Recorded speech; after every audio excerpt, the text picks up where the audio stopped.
So you want to flip to the next slide, Donna? Excellent. So this will give you an overview of what do we actually have here. And a lot of you are long-term shareholders, so you're familiar with what Jim has been telling you over the years, and we're going to give you a little bit better sense of exactly what is here. Andrew and I joined because we're very excited for the prospects of what Buckreef really is and where the company can go, and what the potential of this asset are. So one of the key things when we're looking at mining assets, and I looked at mining assets, is this one has the overarching permit and a special mining license. So most assets on the planet that are in this sort of category, you still need to go through your feasibility study and then get your overarching permits. This one has a special mining license, which means we have the highest permit attainable in Tanzania. The deposit itself, over the last 18 months, has been drilled out significantly. The resources have increased to over 2 million in the measured and indicated category. What I like to say is, more importantly, the grade has increased from 1.5 grams a ton to 1.8 grams a ton on average in the M&I category. That means that it's a very well endowed deposit. It also has a lot of resource potential. Andrew will get into that in a few minutes. But we have over 600,000 ounces in the inferred category at a 1.1 gram a ton gold in that category. There's multiple exploration targets around this property, which we'll get into a little bit later. And we'll be giving the market updates on the results of our phase 3 program over the next couple of months. And we think those are going to be very encouraging. Our business plan. So our business plan is predicated on basically 4 pillars.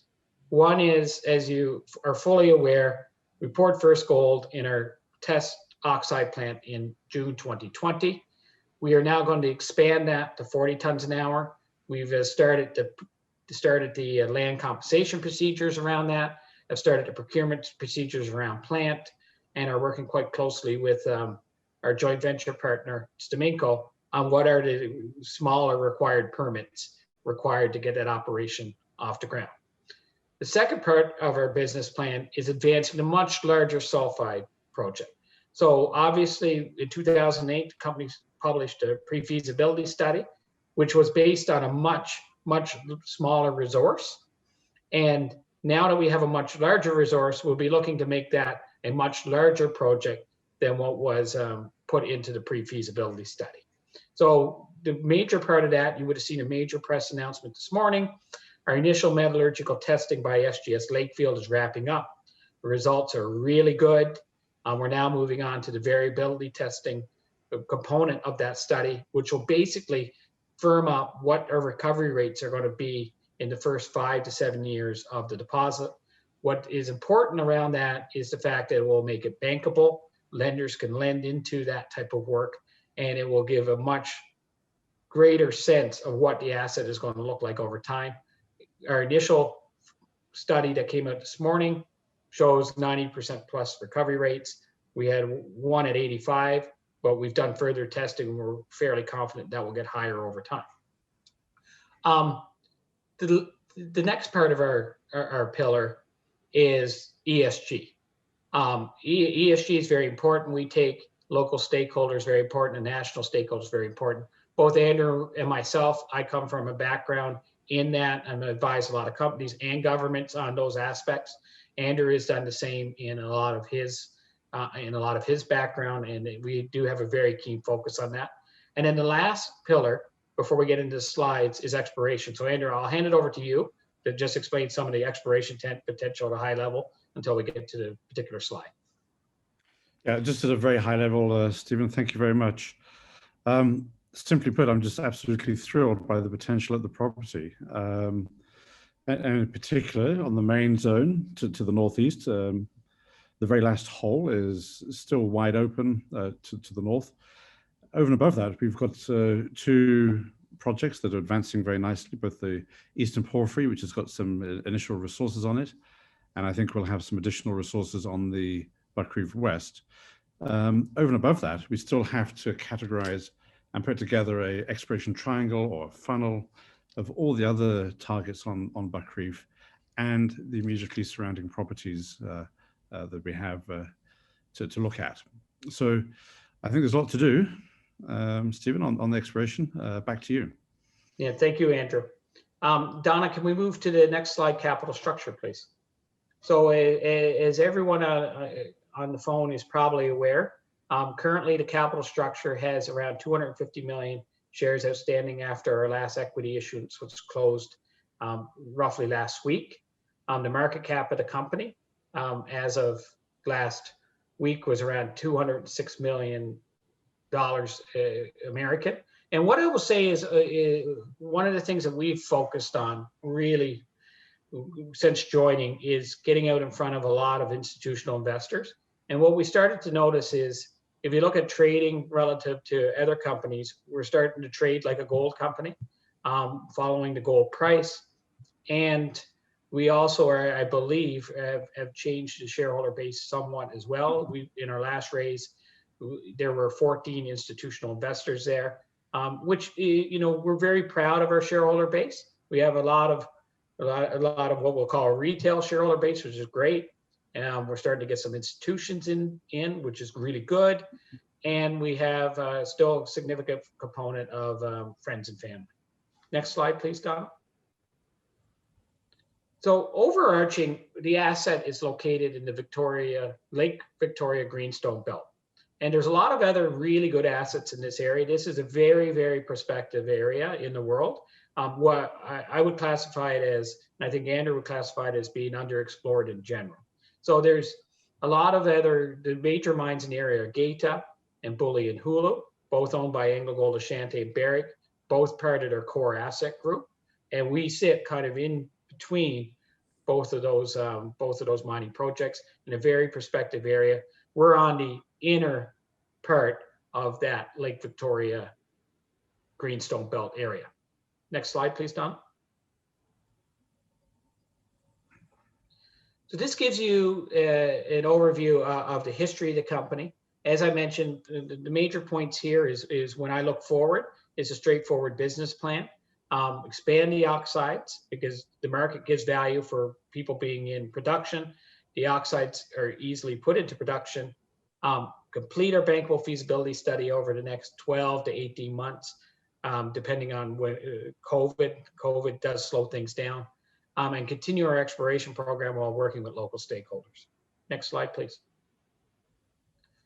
So this gives you an overview of our oxide mining operation. We like to consider this a win-win-win sort of operation. And why we say win-win-win? First and foremost, it provides a lot of jobs to local stakeholders and local communities, which are very important in this region. Second, it does provide some revenues and royalty revenues to the national government, which is very important. And third, it's essentially a pre-stripping operation from a corporate perspective because the oxide layer sits on top of the sulfide layer.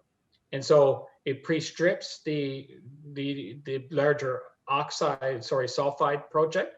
And it also enables us to become slightly cash flow positive going forward and using that cash flow in the operations if it's on exploration or other areas of the sulfide project.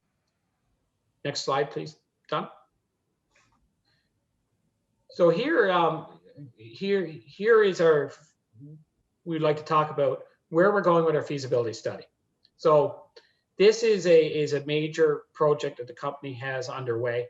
As I confirmed in this morning's release, we're now moving from the initial metallurgical work, which is great results, into the variability study. We'll be working with SGS Lakefield in choosing the holes. We're hopeful that we can use a lot of the core that exists. We will need to drill some new PQ holes, but we're very confident that given the density of drilling on this property, that we will be able to complete this study in a reasonable fashion. Now, completing a feasibility study, for those who are not as familiar with it, money is not necessarily a thing that can speed up a feasibility study. A feasibility study has to be done in stages. We need to do certain things before we can move on to other things. So the first thing that we're doing is really working on that MET study.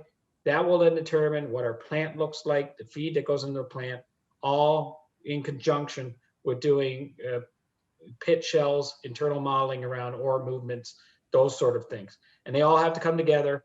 We have to hire a firm to do an updated ESIA from an environmental perspective, and then a firm to haul the whole complete package together on costing and putting in place proper quotes, the proper consultations. It is a large, rigorous process.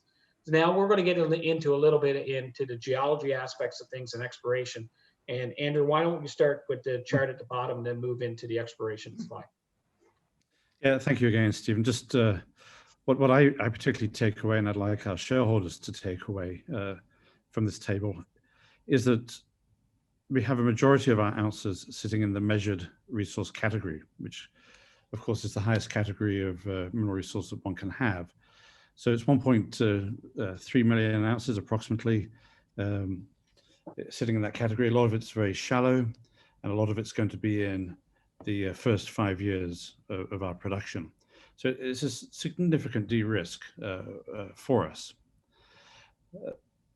Then, of course, we have the indicated, which is sitting a little bit deeper, and then the inferred, which we will, of course, focus on to upgrade into indicated as we move forward over the next few years. Can I have the next slide, please, Stephen? I'm going to spend a little bit of time on this one, and do bear with me, please. The image on the top left is a map of our properties, focusing on the core area, approximately 2 kilometers along, 2.2 kilometers along the red line strike there.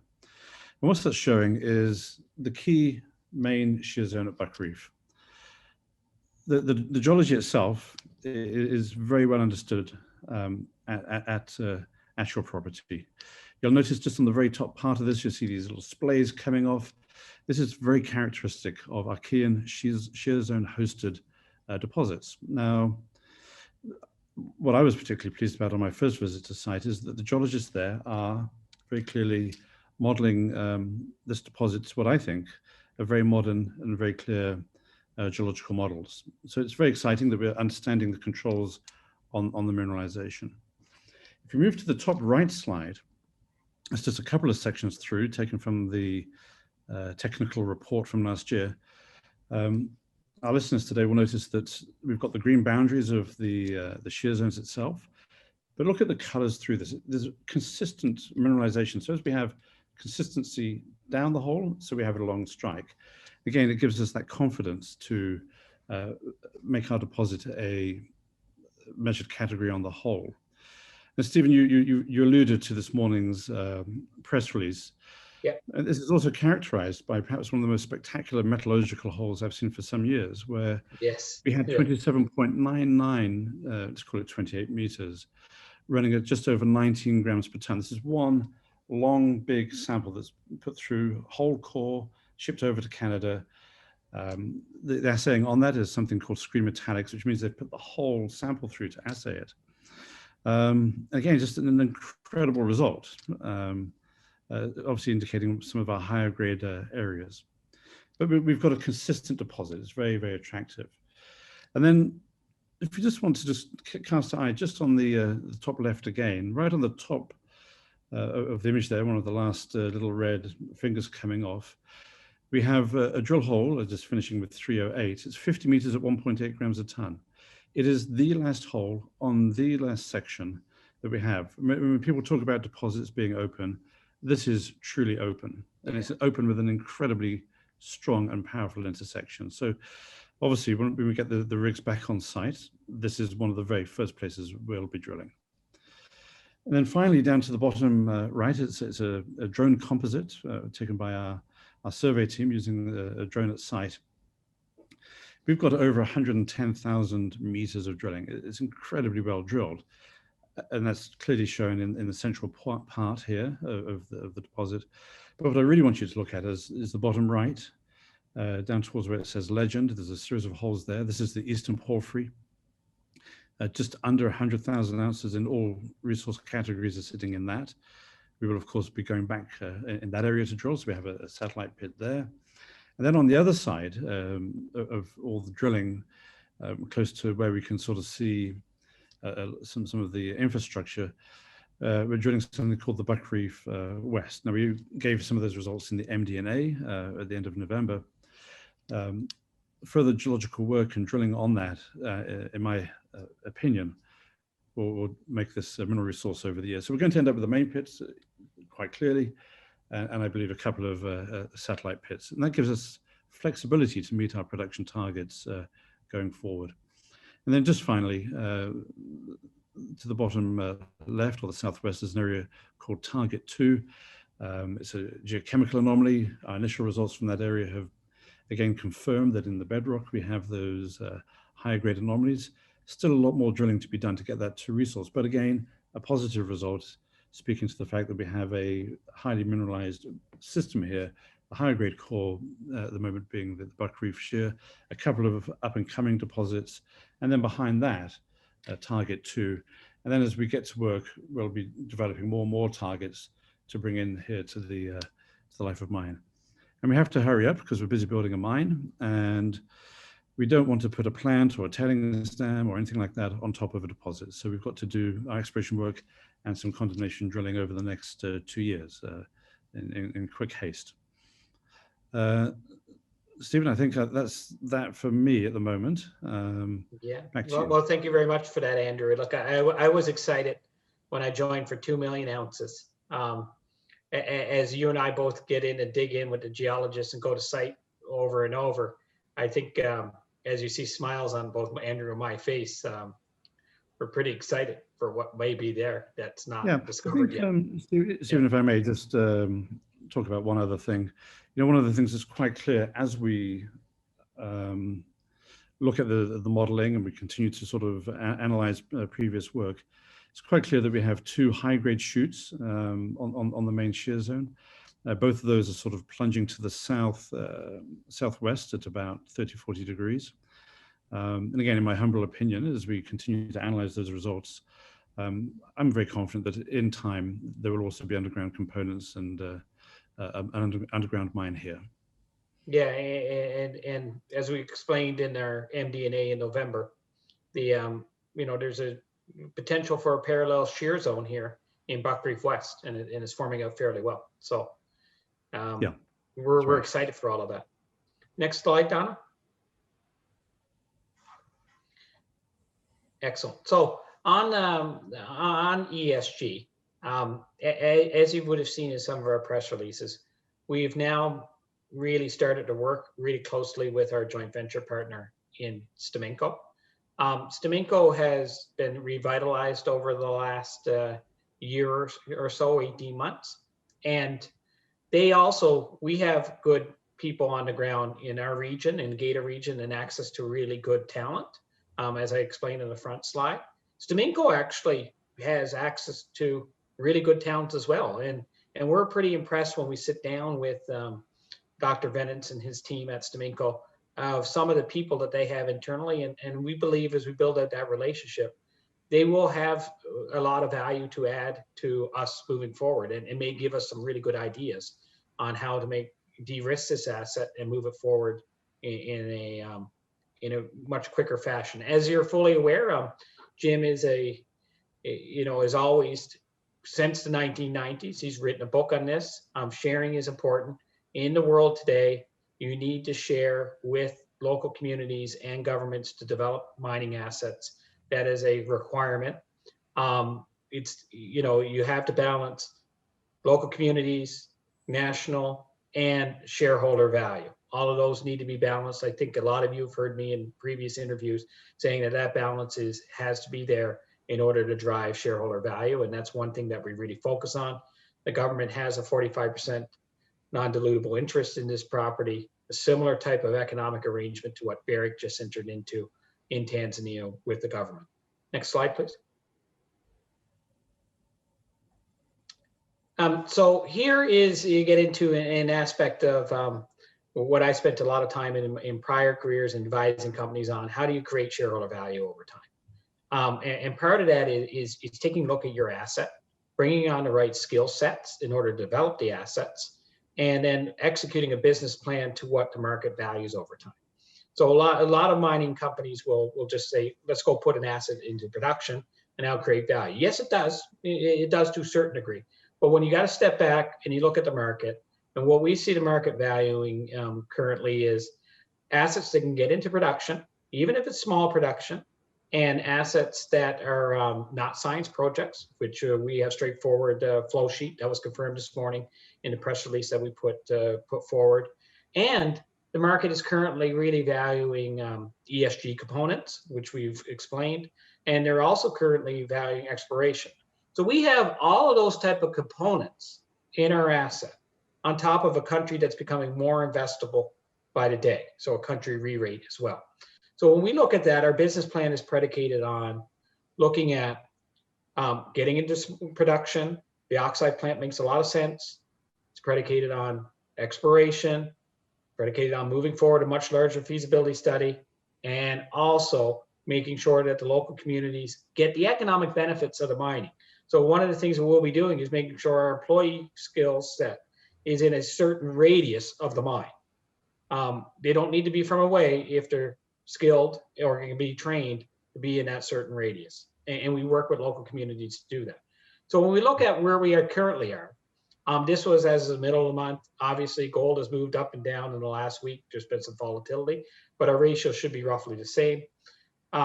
We feel that there's a potential as we de-risk the asset further and bring it into production, get out a good feasibility study for us to transition along the curve from a pre-production property into the small producer category, which would upgrade our, hopefully the market will give us the value of upgrading our enterprise value to resources from around $100 an ounce to $200 an ounce, and then further into a single asset producer, which are valued at $250 to $300 per ounce. So that's why our business plan is predicated on the 4 pillars that we just mentioned. Next slide, please. So where will we actually really end up if you're looking at the longer term vision? So what we've looked at is we've taken all the mines that are open pit worldwide that are utilizing straightforward technology from a processing perspective.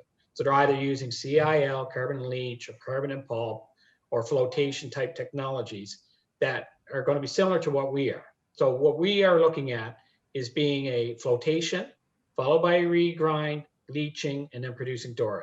These plants have been built in multiple mines across the world, and it's from a mining perspective, straightforward technology.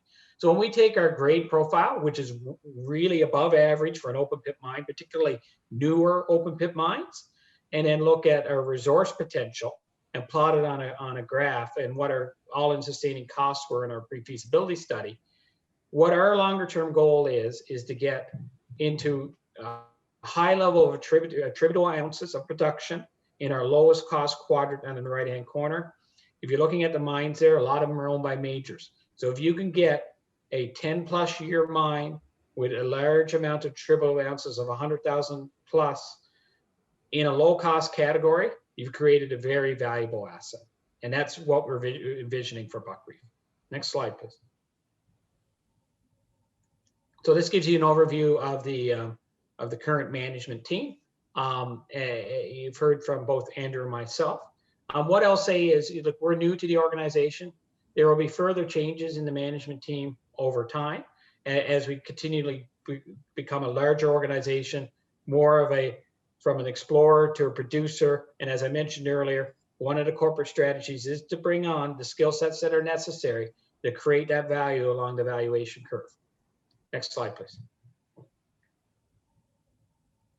So on the ESG component, yes, the government here has a good deal, but it is the deals that are being put in place worldwide in other mining assets now. The free carried interest is set up similar to the other free carried interest.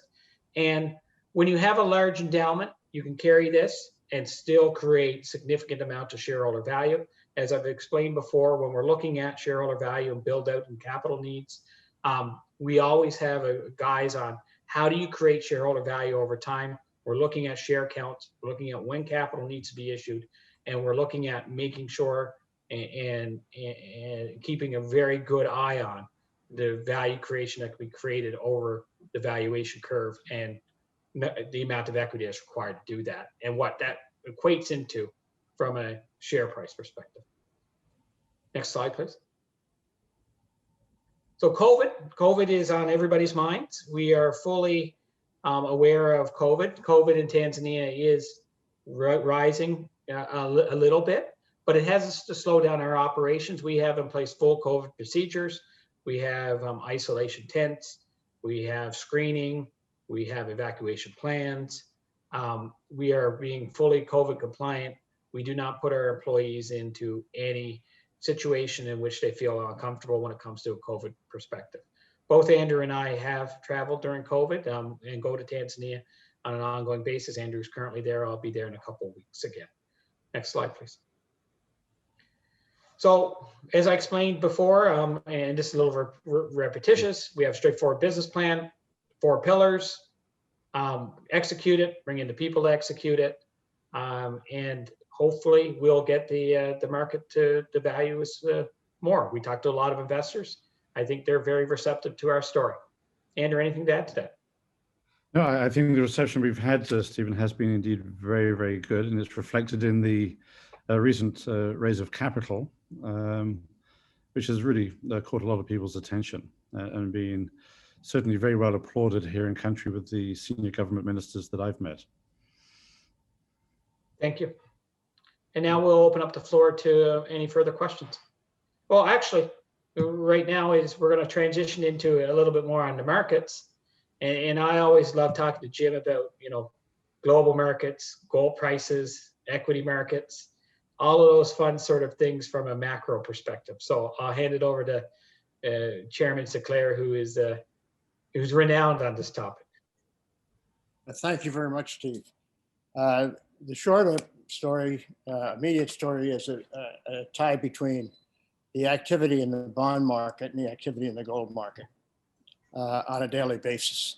And the bonds yields have been moving higher, and that is considered to be a competitive edge to gold, even though if you understand the fundamentals of gold in this period of modern monetary theory, you would see that, in fact, the increase in interest rates is a stage for a significant increase in the price of gold. I think our best advertisement right now may, in fact, be Bitcoin. If you can take nothing to $65,000, consider what you could take something to for a real reason. We've discussed reset on many occasions because the toolbox of modern monetary theory does not have much at all in the way that the Keynesian economic theory had various methods whereby interest rates could be adjusted with the program of adjusting economic activity according to the level of rates. And therefore, the conclusion was that by manipulating or by working with rates, you could stimulate or you could decelerate economic activity towards a norm, and that norm being the targets that the Federal Reserve has taken on and therefore announced. But unfortunately, right now, all we've been able to do is create a new theory. And the theory says that ebullient business conditions can be brought about and built on a significant debt as a structural component. The brick and mortar then being the debt itself. And although that has gained a great deal of following, logically and historically, it's a most questionable theorem. Debt gets to a point where interest rates on the rise as they were this morning would become a significant challenge to the business activity. So modern monetary theory, if you move left, you have a problem. If you move right, you have a problem. If you stand still, the problem builds. I'm quite convinced, both from the standpoint of currency relationships, business activity, worldwide new definition of politics, the size of debt, and the need for an adjustment to a new system that will, in fact, give people the feeling of permanency in economic function will require a total reset of what we generally consider a monetary system, which will include gold. And in a sense, it will also include a cryptocurrency, but then one only traded by sovereign banks between themselves without public participation.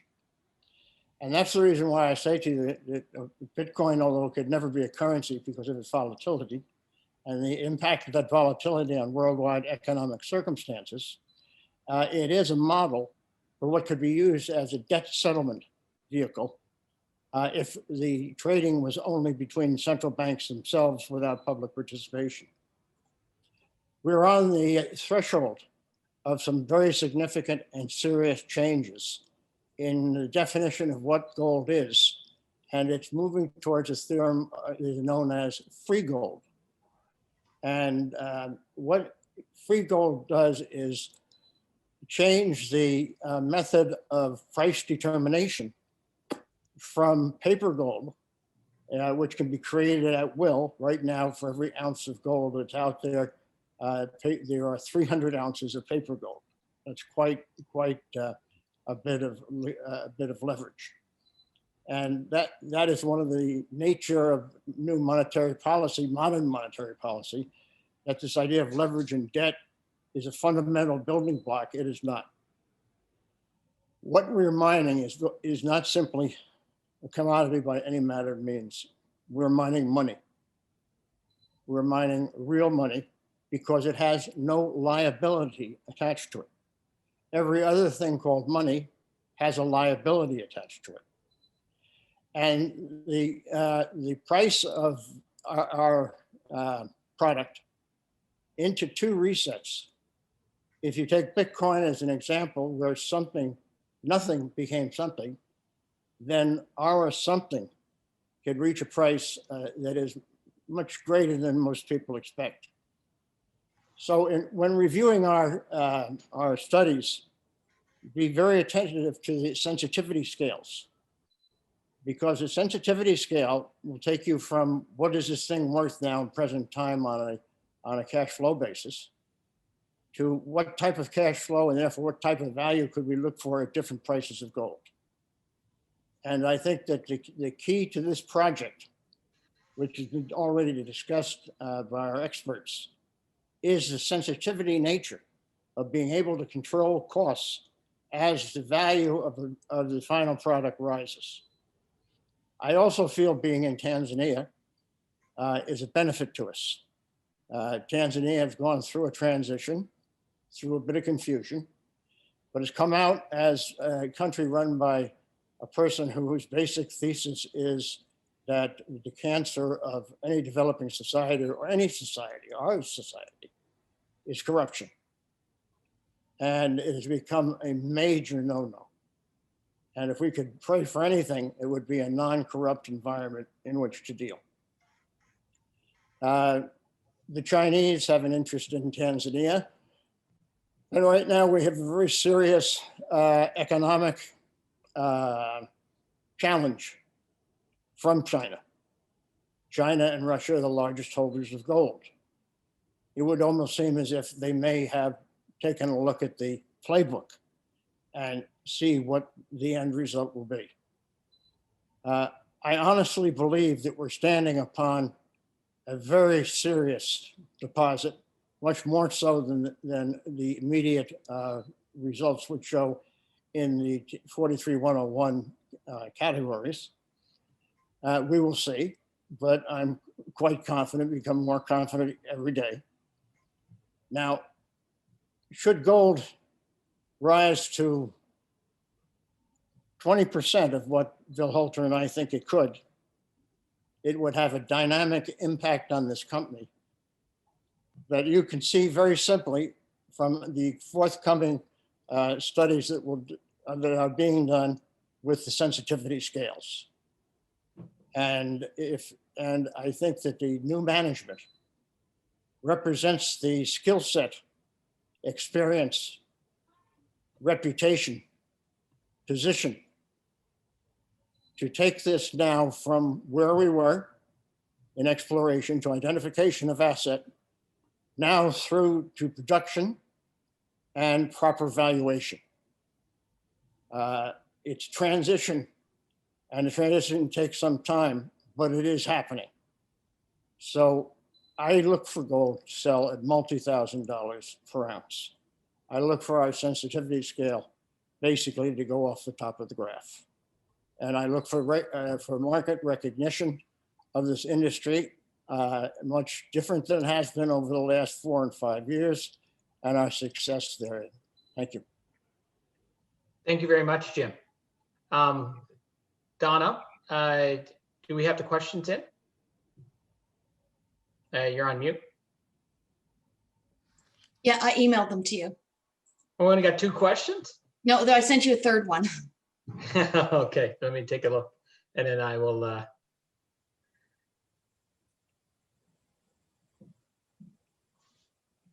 The good old question around additional capital. There we go. In essence, and this is one that I get used to answering. So, look, when it comes to additional capital, and I did allude to this in the management presentation, is when we look at what the cash flow needs are of the company. We did a significant equity raise a couple of weeks ago.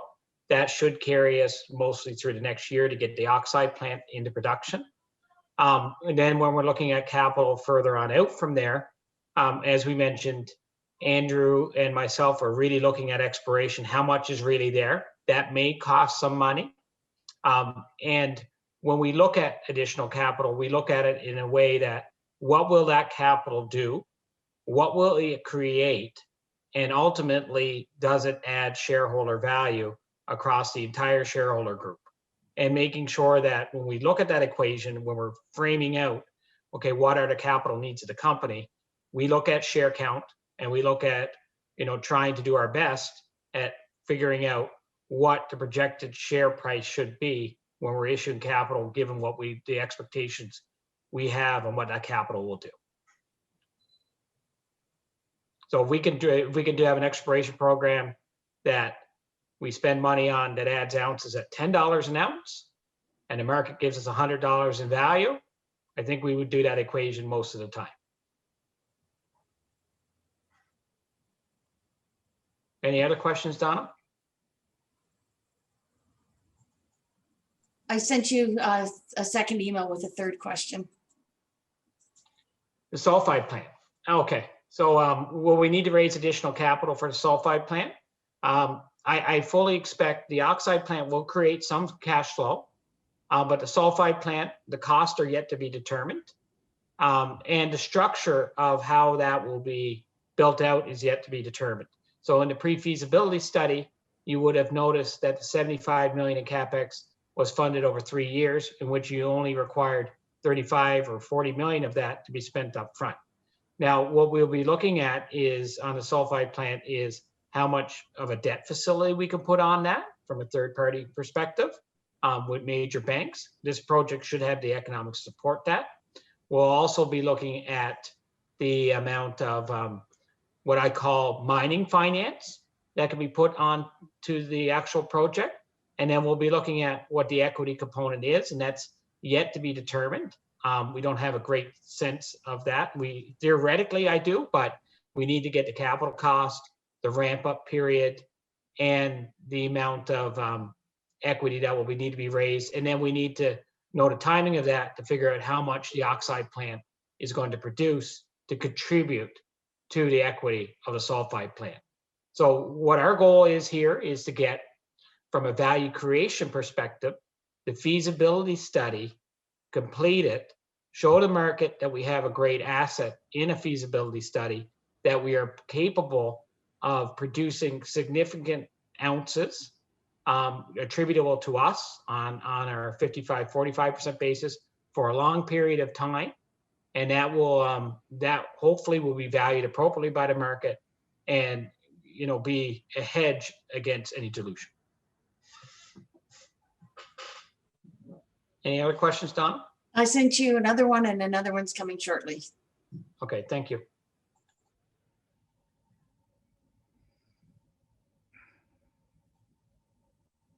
At what point does it make sense to partner with a major by a merger or acquisition and leverage their expertise? Also, can we spin off Buckreef as a separate company?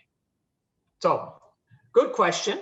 We've been 3 months on the job. We have a vision of where we'd like to take the company in the next 12 months and where we think value can be created. Look, we are a mining company. There are a lot of mergers and acquisitions that occur in the mining space. From a shareholder value perspective, you have to look at it if it comes forward. And certainly we would look at it if it did come forward. And if anybody wanted to be a joint venture partner, we would look at that too. What we would do is anything that can create shareholder value over the short, medium, and long term is something that we would look at, just like any other public company. Their expertise, yeah, absolutely. As I mentioned earlier, other companies can add value and see things in a different way to add value, including even our joint venture partner with some of the skill sets that they have currently. Both Andrew and myself are open to different ideas. We're also open to different ways of doing things, and we are listeners. And then make decisions after listening and then analyzing a situation. Anything to add to that, Andrew? Yeah, I think it's worth just going back to our opening slide, actually, Stephen. Of course, the likes of Barrick and Anglo Gold, who are obviously our neighbors, do have very deep pockets, and they obviously have very deep expertise. But we should not ignore the expertise that we have. Whether it's Gaston, plant metallurgist, working with Teranga, or Isaac, our chief geologist. And of course, you and I also have some expertise too, and as does the rest of the board. Yeah. Right. So I think we're well positioned, particularly to engage with the expertise from the larger companies, should they come and knock on the door. And that's a normal course of business. Normal course of business, absolutely. Yeah. Next question is, with the amount of proven ounces found, when do you expect the price of the stock to reflect that? Well, we would all like the stock to reflect that yesterday. But, we are now currently engaging on a path in which we do heavily market the company to investment banks, to investors globally. We attend a lot of mining conferences. They're all virtual, by the way, currently. But I think when we get into a position where COVID opens up and we're able to get in front of people on a one-to-one basis and start building those personal relationships, that will make that job a little bit easier. But I think, look, press releases like this morning's press release are positive over the short, medium, long term. Bad day to put it out, but it is, we can't predict those things. And the more news that we have like that, the more we de-risk the project, move it forward, the more the market will start to recognize what's going on, the changes, the direction, the value creation story, and that valuation gap will start to spread over time. We have a very liquid stock, which I'm pretty pleased with, to be quite honest. Yeah. Liquid stock creates volatility on both ends. It can create volatility on the upside, but it also creates volatility in the downside. And you are a gold equity. So gold in and of itself is volatile. So, over time, I think as we de-risk this asset, move it forward, we'll start to see that valuation spread start to come in. We've already started to see it to a certain degree since we've joined. If you look at, every shareholder, myself, would always like the stock to be better performing. But this year, if you look at the gold equities, most of them are down 20%. We've held our own. So we're starting to see that occur, and it will still take a little bit of time for that to completely occur. Yeah, Stephen, I'd just also like to add that, the country itself is rapidly becoming more and more investor friendly. You alluded to that in the presentation, but it's very, very noticeable in meetings with the government, and also very noticeable in conversations with our colleagues here in Tanzania as well. So I think that's also going to help drive the value of the ounces we have in the ground. So the next question is, explain the balance the company plans to deploy when it comes to ramping up production but also not produce too much if the gold price is going to multiple $1,000s?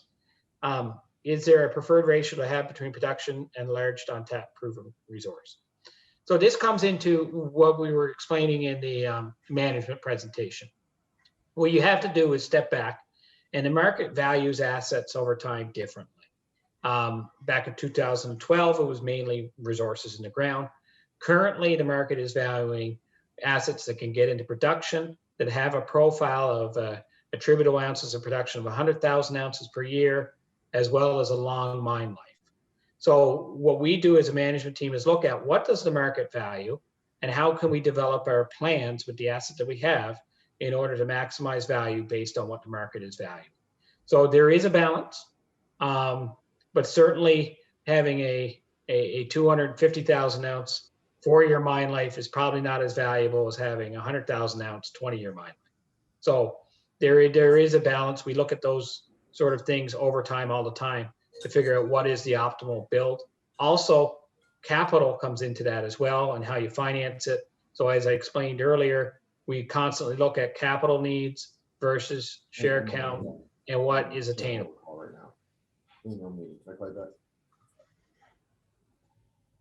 Oh, another question. Okay. Okay.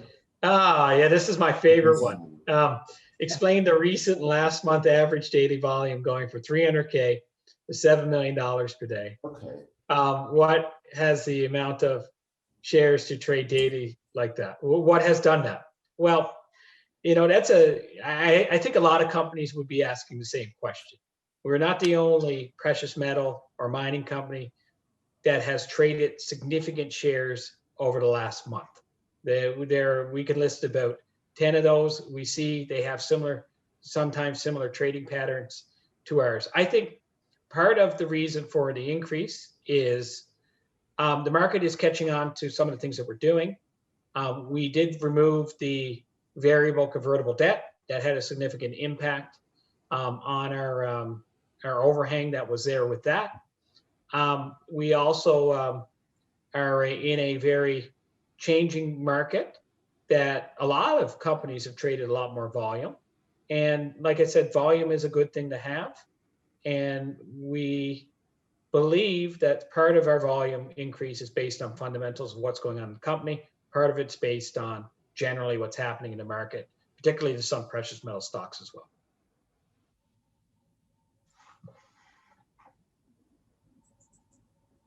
Any more questions, Donna? No further questions.